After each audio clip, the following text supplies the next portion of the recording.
اعوذ باللہ من الشیطان الرجیم بسم اللہ الرحمن الرحیم انا انزلناہ فی لیلۃ القدر وما ادراک ما لیلۃ القدر لیلۃ القدر خیر من الف شہر تنزل الملائکۃ والروح فیہا باذن ربہم من کل امر سلام ہی حتی مطلع الفجر۔ شروع اللہ کے نام سے جو سب پر مہربان نہایت رحم کرنے والا ہے۔ بے شک ہم نے اس قرآن کو شب قدر میں نازل کیا ہے، اور تمہیں کیا معلوم کہ شب قدر کیا چیز ہے؟ شب قدر 1000 مہینوں سے بھی بہتر ہے۔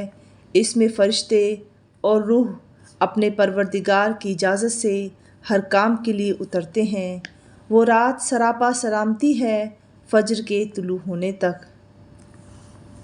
اس کا ایک مطلب تو یہ ہے کہ پورا قرآن لوح محفوظ سے اس رات میں اتارا گیا ہے، پھر حضرت جبرائیل علیہ السلام اسے تھوڑا تھوڑا کر کے 23 سال تک حضرت صلی اللہ علیہ وآلہ وسلم پر نازل کرتے رہے۔ اور دوسرا مطلب یہ ہے کہ حضرت صلی اللہ علیہ وسلم پر قرآن کریم کا نزول سب سے پہلے شب قدر میں شروع ہوا۔ شب قدر رمضان کی آخری عشرے کی طاق راتوں میں سے کسی ایک رات میں ہوتی ہے، یعنی 21ویں، 23ویں، 25ویں، 27ویں یا 29ویں رات میں۔ یعنی اس ایک رات میں عبادت کرنے کا ثواب 1000 مہینوں میں عبادت کرنے سے بھی زیادہ ہے۔ اس رات میں فرشتوں کے اترنے کے 2 مقصد ہوتے ہیں۔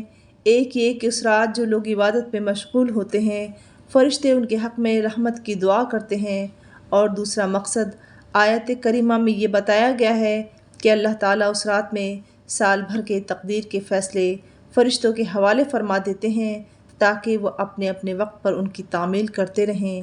ہر کام اترنے کا یہی مطلب مفسرین نے بیان فرمایا ہے۔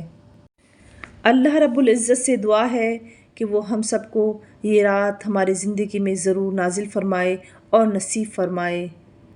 ہمارے درمیان ایک غلط فہمی یہ رائج ہو گئی ہے چند معصوم لوگوں کی طرف سے کہ وہ شب قدر کو شب برات کی رات میں تلاش کرتے ہیں، جو ہرگز صحیح نہیں ہے۔ شب قدر رمضان کی آخری عشرے کی طاق راتوں میں ہے، ایک ایسی رات جو ہماری زندگی کو بدل سکتی ہے، جو زندگی، موت اور ما بعد موت کی تمام چیزوں کو بدل سکتی ہے۔ اس ایک رات کے متعلق ہمیں صحیح سے پتہ بھی نہیں ہے، لہٰذا اس غلط فہمی کو دور کرنا اہل علم کا فرض ہے کہ وہ عام لوگوں تک پہنچائیں کہ شب قدر اس رات میں نہیں ہے جہاں آپ تلاش کرتے ہیں، بلکہ شب قدر رمضان کی آخری عشرے کی طاق راتوں میں ہے۔ بڑے افسوس کا مقام تو یہ ہوتا ہے کہ بہت سے معصوم لوگوں کی طرف سے ہمیں یہ دیکھنے کو ملتا ہے کہ وہ شب برات کی رات میں جس قدر اس رات کو تلاش کرتے ہیں اتنا وہ رمضان کی آخری ان 5 راتوں میں ہرگز تلاش نہیں کرتے ہیں۔ یہ دین کی لا علمی اور غلط فہمی یہ علماء کی جانب سے ہے۔ عام لوگوں تک دین پھیلانا اور صحیح بات پہنچانی یہ تمام علماء کا اور اہل علم کا فرض ہے۔ سورہ قدر ایک بہت خوبصورت سورت ہے جس میں اللہ رب العزت نے ایک فصاحت و بلاغت کا ایسا خوبصورت منظر پیش کیا ہے کہ پڑھتے وقت ایک کیفیت طاری ہو جاتی ہے، جیسا کہ انا انزلناہ فی لیلۃ القدر وما ادراک ما لیلۃ القدر لیلۃ القدر خیر من الف شہر۔ کیا الفاظوں کی خوبصورت پیشکش کی گئی ہے۔